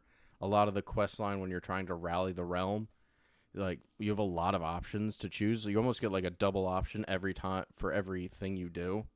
So there's like multiple endings to like main missions. It's like really well done. I don't want to keep talking about it, but just very well polished for a game of its time. And you had Dragon Age 2, you had Inquisition, and you had Vanguard, but We didn't have Vanguard. That didn't exist. the game's the complete opposite of what it used to be. Like Inquisition still held pretty true.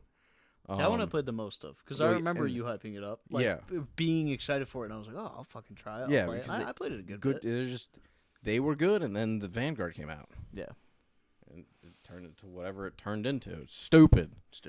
No, I think it's a good shout because I know to my knowledge, it is a pretty well like revered game too, so it makes sense. No, like that might be one of those I have to play and stream for the boys. Not. I could technically stream it for the pod too. That'd be cool. That I love. I just have it runs terribly on new computers right now. Yeah, I just have to figure that shit out. Dude, honestly, play it on this fucking thing. True. But to keep us moving along, for my number 3, this is the most nostalgia of nostalgia pulls that I have. It's the very first video game I ever played, and as much of a part of it for the ranking, it is. It's actually, I truly, genuinely love the game, even though I know there's a good amount of people who don't. It is Star Fox Adventures for GameCube. Dude, I don't even think I know what that is. So, I don't even think my brain was working then. And we're the same age. Going back to earlier in the pod when I was talking about how my dad and I would take turns. Yeah. This is the game. This is the first one that we did this with. And that game is so unbelievably quippy to me. There's so many things to this day I still quote or noises I make that come from that game. Even from the noises of Fox rolling. Like, all of it is still so aggressively imprinted on my brain. It's insane. Narratively, it's not amazing. What? It's not. But I loved the combat, even though the combat it obviously isn't great. There's a charm to it.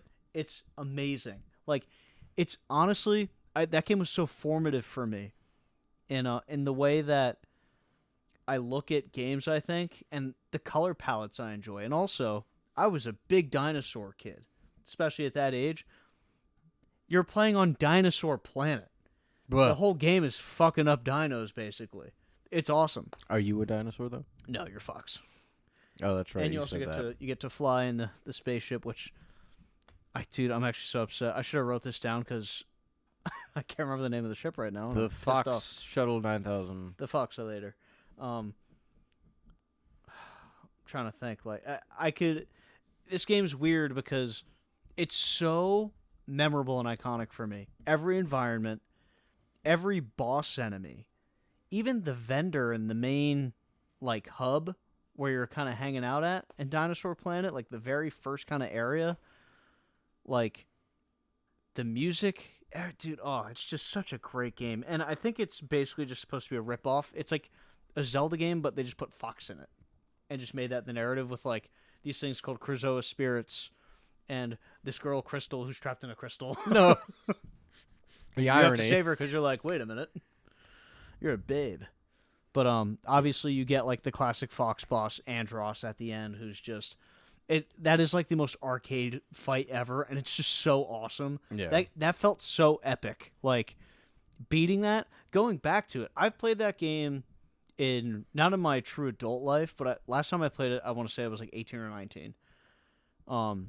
It was right around then, and I played it all the way through for the first time, like by myself after beating it with my dad all those years ago. And it was, I don't know, I love the puzzle aspect of it. Like, there's just something so cool about it. And I am so partial to the GameCube controller.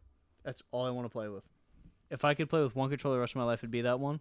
A lot of people do not feel the same way. These style of games, I just absolutely love. Even down to like the spell stones, which was like the whole point. Yeah. You had to get the spell stones because there was, I forget, I think there were 4 of them or 5 of them to be exact, and each one just had like a giant boss enemy you had to kill, and you would do it in different ways. Like one of them being, I think, I actually wrote down the name because I wanted to remember it. I believe it was Galdon, which was like this giant spider-looking thing that the different phases were like it would eat you, and you'd see its uvula in the back of its throat with the spellstone in it, and you had to beat the shit out of the uvula. That's awesome. And throw you up, and oh, it's just awesome. Such a fun game. That's electric. There's a lot of like fun stuff in the game. It just felt like the ride of a life playing that game. And also, again, it's very quippy. Like when you go to Cape Cod for the first time, there's just a dinosaur statue, and it's just sitting there. And the currency in the game is scarabs, and you can find them all over the place. And my dad, I will stop at my parents' house, and my dad to this day will still randomly like stim out and be like 60 scarabs to enter Cape Cod, because it would say that every time you interacted with it. Exactly that. It was awesome. I could see your dad doing that, which is awesome. He'll just be like walking around. He'll just say that randomly, and it's like, yeah, fuck yeah, man. And he'll be like, I don't even remember what that's from. But yeah, Star Fox Adventures is all time for me. All time. Such a good game. Yeah, let's hit up number 2. I have to find it. We are nearing the end. Oh. Now I gotta say. Oh, see, I'm gonna say this. And you know what? I'm actually going to butcher this line. Fuck. I'm going to butcher this line. I forget what it says. Something about being awake. And something saying, I think it's like you're finally awake. And then you get taken to a town. And you pick your character. And then your head's about to get chopped off, but a dragon shows up. And Thomas the Tank Engine shows up. Yeah. This is Skyrim. It's a fair shout.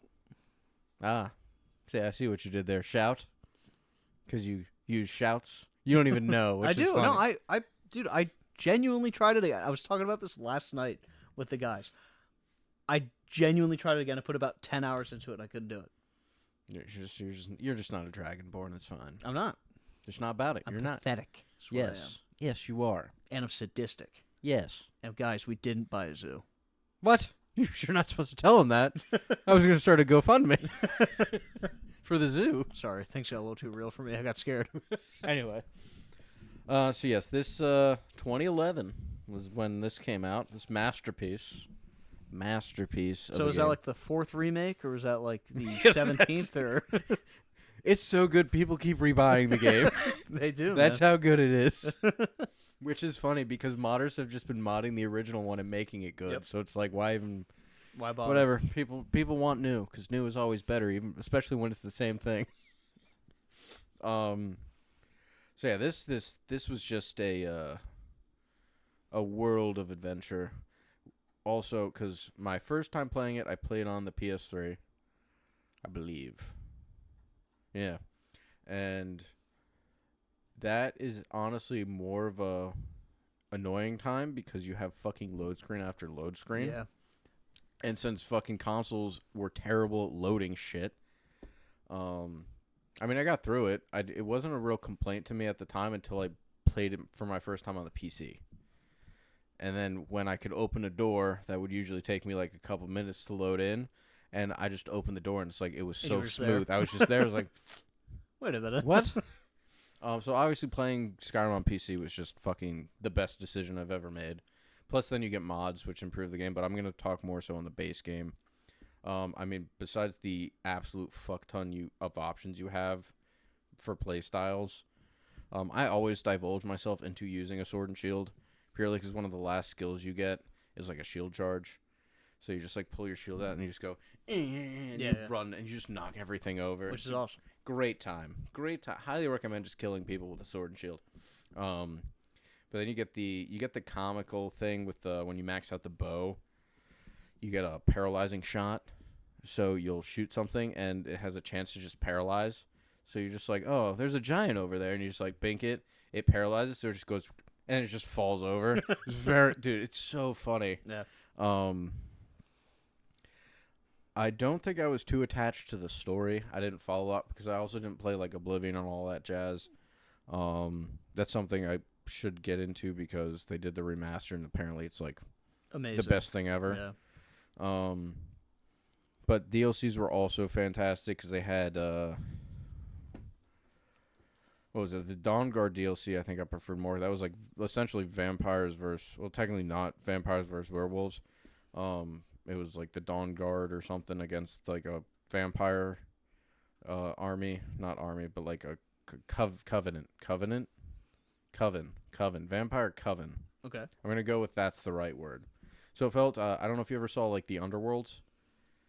Not off the top of my head, not ringing a bell. Oh, this next cinematography, you have to watch those. Shit. Great movies, but they had the one called like Rise of the Lycans, and that was like it was literally just this vampire coven that had like this whole castle, and they get essentially sieged by all the Lycans because they were using Lycans as slaves. I basically attributed it to like that because I was a werewolf because you could turn into a werewolf in the base game. And actually, like, the main vampire guy mentions that. He's like, I could smell your blood. You smell like a dog. And you're just like, fuck off, loser. Yeah. All right? At least I get to stand in the sun, pussy. But, just a really good time, just literally just fucking getting lost there. Especially because not being too attached to the story. It's really just wander around. Get fucked on by like a mammoth or something, or a troll because you're just not ready for it, until you just become Jesus Christ of Nazareth and kill everything. I wouldn't say that they didn't go crazy with like character development stuff because there was no one to really develop. I mean, there's some lore to the whole world that you have to get into, because you could like have a wife, adopt kids. And then your wife just makes a store. So every time you just show up, you go, how's the store doing? She just gives you money. Like, it's fucking hilarious. Thank you, wife. Yeah. I don't know what you're selling, but good job. Well done. She doesn't leave the house. But she's selling funny. shit.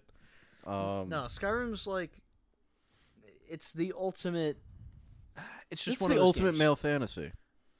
You get to fight dragons. I think so. I think that's just what I think it's a great way to put it, honestly, because it's that, and it's also just it's a titan in the gaming sphere. It's like you ask anybody their top games that game at least a decent bit, and it's not like Skyrim is some like unknown commodity. This is like up there with like the Minecrafts, like the Yeah. Roblox, the Fortnite, like all that stuff. Like huge video game that really holds up for a lot of people. And again, I haven't gotten into it, but I don't think it's because it's a bad game. I think I just missed the wave. I mean, that's fair. I think if I did play it when it like came out and everybody our age group was playing it, I absolutely probably would have it as like one of the greatest games ever. But you also like, cause see, after that, and then I got into like, then I was like, I want to try Fallout 4. Like, I liked Fallout 4. It just essentially the setting of the game just wasn't what I was fucking with. I wasn't fucking with the guns. I was just like, I just want to have medieval weapons. Well, yeah, And because sometimes you it's like, obviously if you're lean not- way if more you- fantasy too. Yeah, just in so if you're general, like, yeah. I like the more modern stuff, because I'm trying to think about based off what you played where you'd lean. I think you lean more shootery than you do medievally, generally. I think so. I am very all over the place. Because I played Starfield, their newest game, and I fucking hated it. Yeah, Starfield was not. I just hated it. Yeah, it wasn't great. I was like, just give me. I'd rather buy Skyrim 4 times.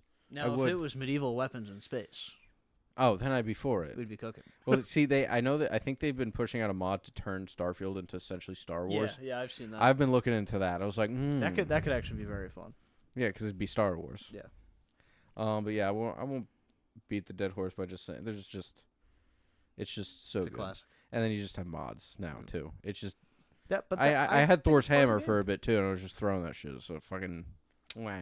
I think mods are totally fair to factor in for a game. But also, like, you don't even have to do any like major game changing. just You could like just do quality of like life you ones. could do like graphic overhauls, UI overhauls. So you could keep the original game. You could just essentially update the graphics. Yeah. Because there's a goat network of modders out there who just like love doing it for the love of the game. Shout out Nexus. Yeah. Shout out Nexus. But I will take the reins here for my number 2. The best Mario game.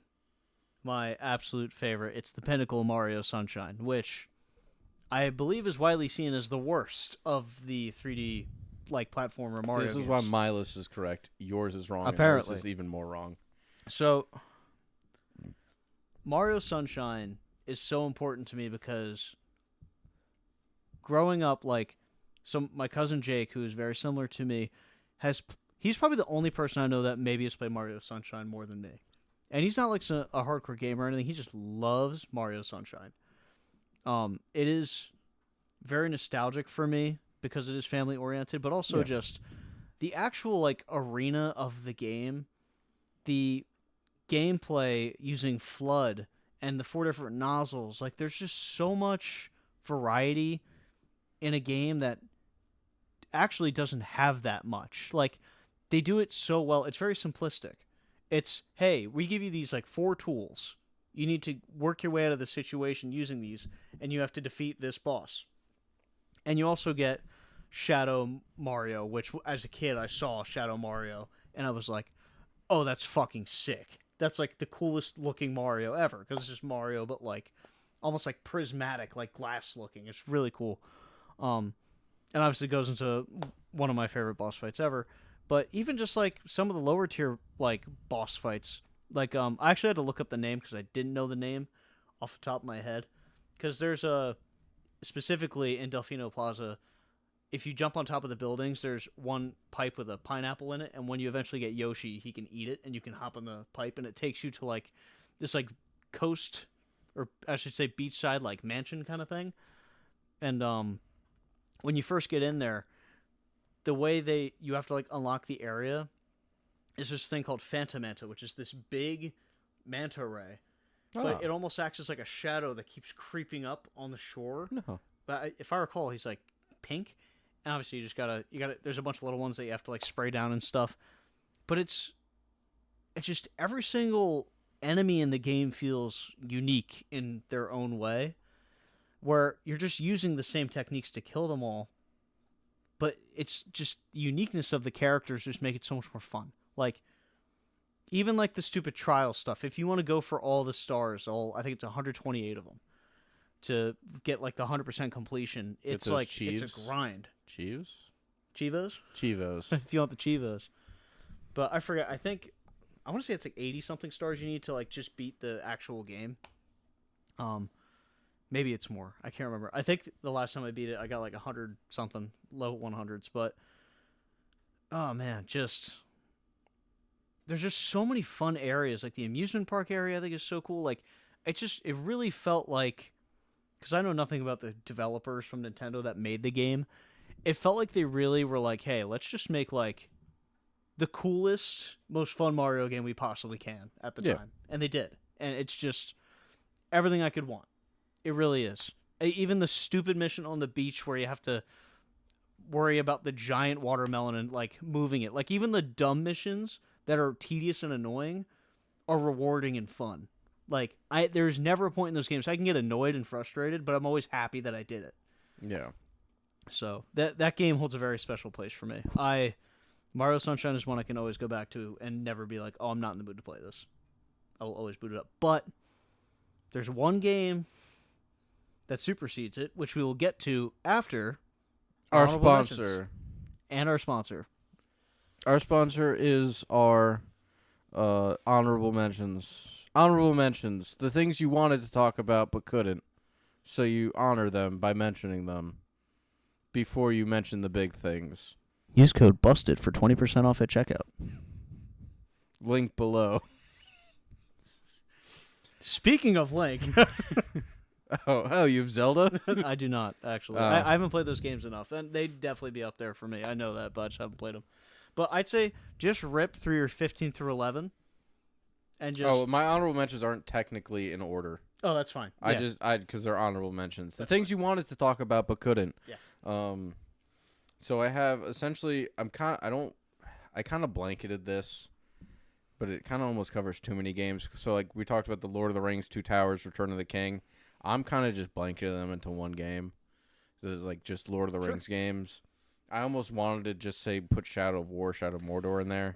That was a tough one for me too. Yeah, I didn't know what to do. I didn't either. Those games are so fun, man. But then you got Red Dead 2. Wow. Okay. Yeah. You know what? I respect that. Yeah. Because that was the biggest one where, when you really look back at it in your head, it's like, holy shit, this game is like, it's like the magnum opus of like everything. It's just amazing.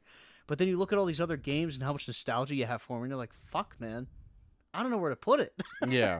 It's hard. But go ahead, keep going. Then I have the OG Overwatch. So when it very first came out and dropped. That's a good shout. Because I got dastardly at that game. Yeah. I have Castle Crashers. Ooh, yeah. And then if I'm technically grouping Shadow of War, Shadow of Mordor with the technically other Lord of the Rings games, I would have had OG Dungeon Defenders. Dungeon Defenders I thought about late, and I would have had higher on mine. But no, all good shouts. All great games. I did rank mine. 15 I have Mario 64. Because I played that for the first time on DS. And that was the first Mario 3D platformer action adventure, blah, blah, blah, whatever. You just really like plumbers. I do. Love them. Love. Mario 64 is like, it's also cool. I don't know too much about it. I've watched a little bit about like the speedrunning side of it because it's one of the most famous speedrunning games. And it's so fascinating watching people do it. I've never done it and I don't plan on it, but I don't know, there's something fun about that. At 14, I have Expedition 33. I love that fucking game, but it does not crack the top 10 or the top 13. At 13, I have Golden Tee 3D Golf, the 2000 arcade booth.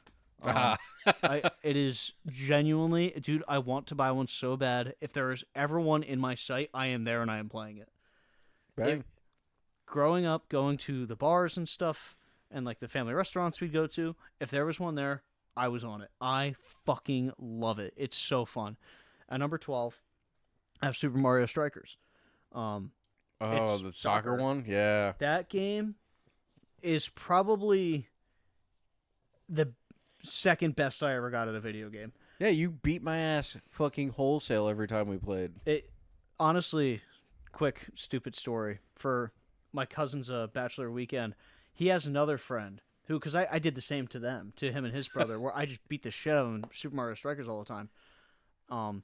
But he has a friend who played it just as much as I did. No. And this was like a legendary battle that's been brewing for like a decade. Never met this guy until this weekend. And Jake always talked me up and always talked him up. So then we finally hop on the sticks. And what do you know? One of the greatest matches of any video game ever played. Yeah. He was playing for a little bit already, but it's not like he's been playing a lot. So he's a little warmed up. I went in ice cold. I go down 3-0 like immediately. No. Like in a minute. And I was like, oh, dude, I got to fucking lock in. I start remembering the controls and stuff. I rattle 3 back right away. It's 3-3. Yeah. And like the most insane goals, one's like the chip shot shit you could do holding the left trigger and the B to do like the floater. And everybody in the basement went fucking nuts. It was awesome. And then we go to OT.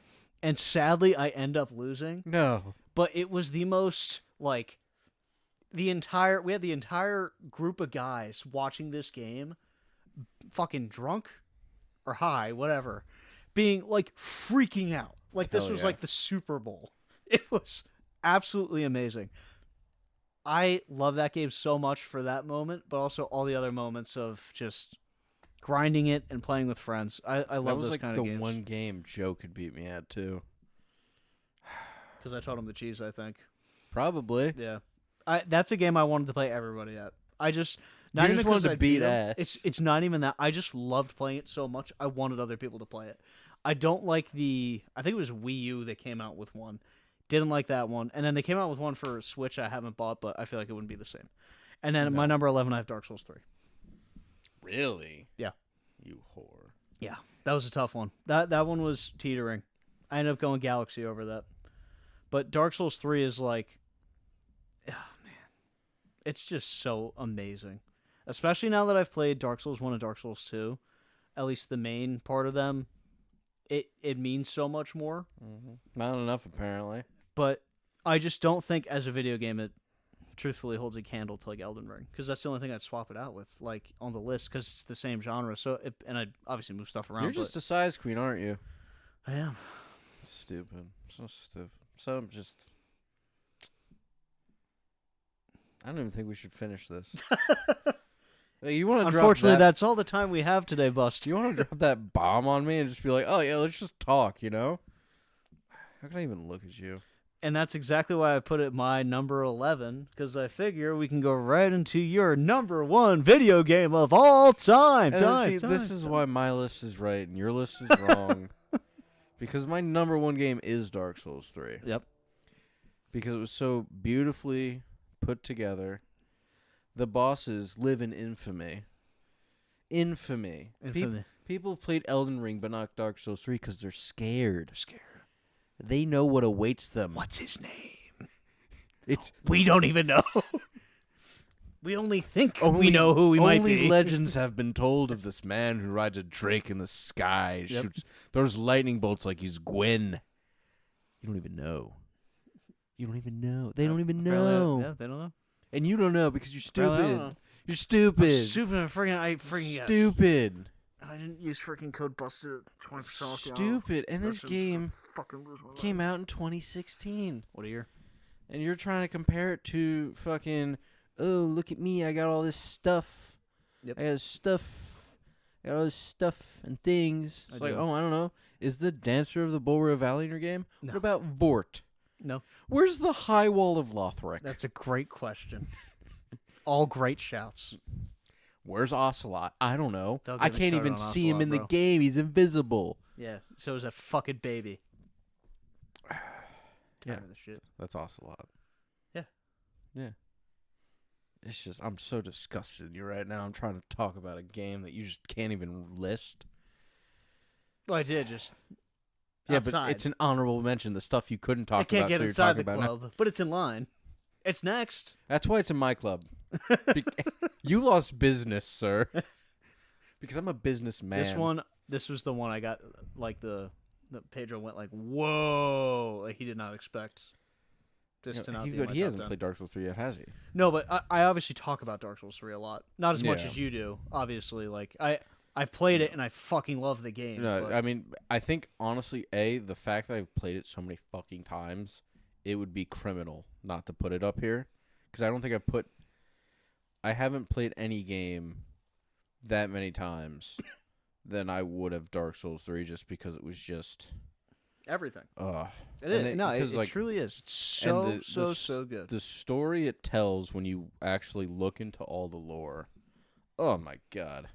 Everything's so tragic. Everything is so tragic. And because you're like, oh, all these guys that I'm killing that need to relink the fire, they're just bitch made. Why are they being little babies right now? They need to relink the fire. It's like, well, I don't know. They relinked the fire, and everything they relinked it for is gone. Yorm the Giant, his city got completely consumed by the profane flame that now Pontiff Sullivan's using and fucking more shit up. And you're just like, well, this is sad now. And then you use fucking I forget the Onion Knight in Dark Souls 3's name. Real quick, I just want to add to it. Pontiff is one of the greatest boss fights in a video game ever, You know what's really funny? Consort Radon, I think, has a very similar moveset. Yes, he does. Yeah, it's like almost bar for bar, which is funny. Which is also really funny because you fucking bitch made Pontiff by parrying him like off rip. Yep. Just like you can do with fucking Radon. Consort Radon, not the other Radon that rides the pony. Yeah, but there's just so much going on there. It's just so tragically sad, and I love my tragically sad stuff, you know? And then you base game without DLC, you have the great wrapping in a bow fighting. Every time I always get the Lord of Cinder because you just have that. It basically reignites Gwen for the final boss fight. That's why I think we talked about that. Like, they wrapped it in a very nice bow because obviously I don't think I mean, it's not said what the true ending is to Dark Souls because there is no true ending to it. Um, but I do think at that point it's like you're not the correct thing to do is not relink the fire, is to kind of just let it die. Mm-hmm. And then you have the two DLCs that flow beautifully with each other and make you very attached to some just guy named Gale. That's Joe's mom's name. It is. And now we're attached to some guy named Gale, and he wears a red hood. And he's like, dude, I just want to help my paintress paint a new painting so we could better the world. And you're like, sure, dude, I'll help you out. You go through this beautifully wintry world, and you get a glorious 3-phased boss fight. Yeah, dude, Sister Freed is The beast. top tier boss fight. Dude, a lot of people, I won't say a lot, but I've seen, like, the most common complaint I've seen about Dark Souls 3 is that DLC in particular. It's very short. People hate it outside of the Sister Freed fight, which is like, how? I think because its size is fairly short. Like that's like a couple hours, I believe. You could have that. Yeah, done. yeah, you can run through it quick. Wasn't. But I thought it was so overly- beautiful, man.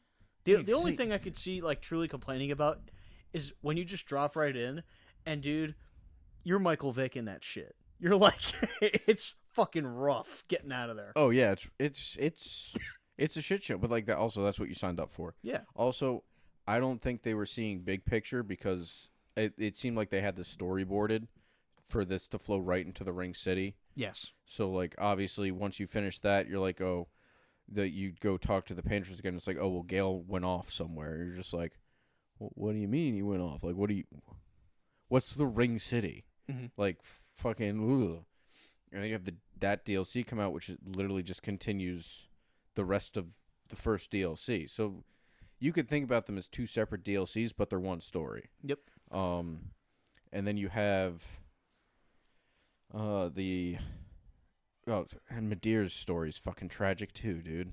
It's just so tragic.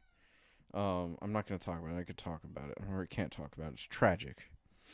And then you just have like one of the top tier boss fights with the common phrase two nobodies fighting over nothing at the end of the world. Yep. And just you just see your boy Gale he's just like corrupted by the dark. Yep. The abyss has consumed him. And you're just like, no, Gale. And he's fucking your ass up because he has like most of the power of the Dark Soul in him right now. And Not to mention the funniest weapon of all time, the Glock's bow. yeah, That thing's fucked up, dude. everything about but see that boss fight was so cinematic because it was literally it's probably one of the most barren like boss rooms, Yeah. yet so full of beautiful chaos because he just doesn't stop. Yeah. I mean, it's just that game just lives in infamy because it was just really just the best. It was the polished version of 1 and 2, and just the bosses, almost all of them are just so memorable. But so obviously some more than others because nothing aura farms quite as much as the entrance of the Nameless King. Yeah. On top of a Drake just throwing a lightning bolt at you because fuck you, I guess. And then when you kill him on the Drake, fucking the lightning tornado that happens when he just essentially absorbs the power, and you're just like, oh well, guess I'll go die, and then you do die. A lot. You die, That was tough. and you have it fucking 11 because you're I do. stupid. That was my first Souls game, and it is so incredibly amazing. Again, that was one I very much expected to be in my top 10, and when I sorted it out, I was like, I can't. You It's just can't right beat there. that plumber's crack. Can't beat the plumber's crack.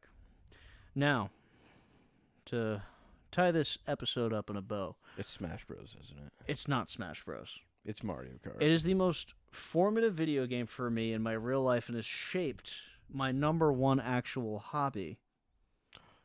It is I know. Guitar Hero 3, Legends of Rock. The best Guitar Hero. It's the best Guitar Hero, and it is, in my opinion, the best game of all time. Now, my argument for this is any of these music rhythm games that have kind of come after it, like Rock Band too. Rock Band's awesome because you get every instrument, and Yeah, that's fun. you get to jam with the boys. One of you has to sing. It's a good time. I think what Rock Band suffered from me was I think it was a worse controller design. Terrible. I like a lot of the stuff I didn't like the visual of the game. I didn't like how it had that blue tone to it like they had in like some movies. What Guitar Hero 3 was so special because front to back the main set list in the game is Phenomenal. a 100% hit rate. Every song is amazing in it. There's not a point where a song is bad. Very formative for my music taste too. Even the bonus songs, a lot of them are like A++ songs. Oh yeah. And the DLC for Guitar Hero 3 is absolutely incredible too. Like, it's just so good. The animation of notes is so good. Everything feels so well or even overcharted. It's just awesome. It's my number one gaming feat that I've done is I've 100%, it's called FCing, meaning you don't miss a note and you don't break your note streak during the song. FCing. I FC'd 5 gold starred every song in the main set list, all the way through front to back on my Wii. On the busted ass Wii guitar, which I think I went through 3 of them doing that. I believe that. That was my gaming magnum opus. I've put more time, I think, into Guitar Hero than any other thing, and it inspired me to pick up guitar after I stopped playing football. And I fucking love guitar. And Guitar Hero, it sucks because the only problem I even have with it now is I'm older. And if I play slower. for too long, it fucks with my eyes really bad. Like, it never did that. Now it does. Because I still play Clone Hero every once in a while. And Clone Hero is an amazing fan-made thing. Well, you got to It's get fucking awesome. the blue sunglasses or whatever, no? Oh, the blue light glasses? Blue light glasses. There you go. So I can protect myself. Yeah, But from the rays of the computer. I really screen. think, like, the cool thing about Guitar Hero 2 is I love that it has a unique controller. Like, truly one-of-a-kind unique, like, aspect you're bringing to a game to make you feel like you're actually playing the thing. I think that's amazing. I think it's an elite party game. I think it's a game, if you have 2 guitars on Guitar Hero 3, you could boot it up. Keyword and you could if. do pro face-off, the battle mode, just the regular versus mode. Like, to me, it just does everything I'd ever want in a game, even to the point of online, like, playing people. Yeah. I wish there was a competitive rank in that. I was so fucking good at Guitar Hero. I mean, you still are. Like, You were the final boss at that arcade for everyone. legitimately. Like, it's disgusting how good I was. I'm not as good, but I'm definitely still, if I pick it up and play a couple songs, I'll get back to, like, pretty ridiculous form.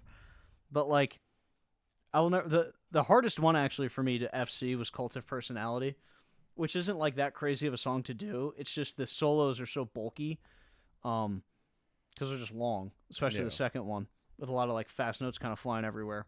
The only thing I never got to fully FC was Through the Fire and Flames, which I didn't put the time in for that. The highest I ever got was like 96%. I think it was like over 700,000 score.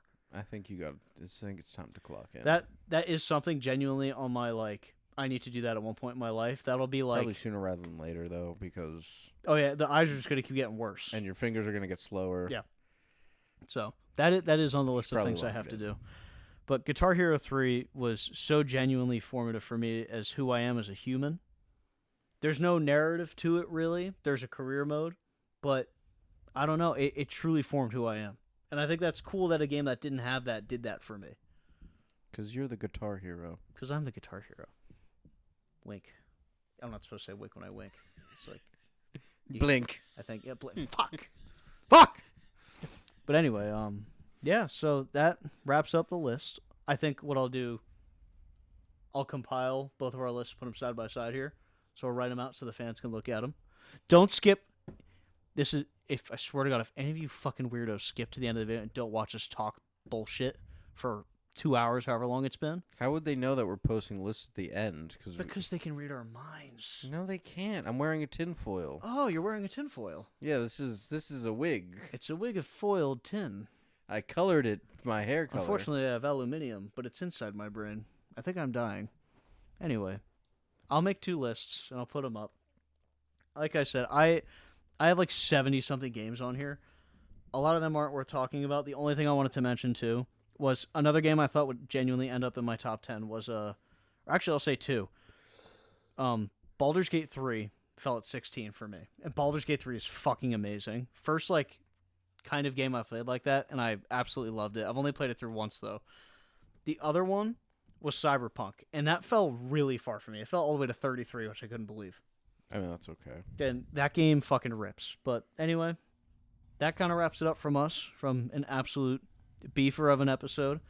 If you stayed here the whole time, thank you so much for listening. We love you. My God. We did the thing here. We did the thing, and it was fun to nerd out. But we'll get back to our actual schedule of the concept albums next week. So thank you guys all for watching. Keep on digging. Stay digging.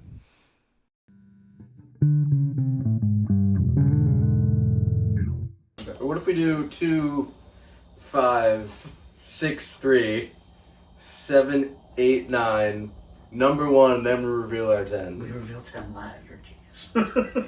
Because I'll be like, what could 10 possibly be? It's not quite 9. But it's not 11. But it's not 11. And never forget. Jarvis, play with it in post. Yes, Mrs. Stock. I can't do a Jarvis. But you can do an Italian pirate. R. I can also do French. R.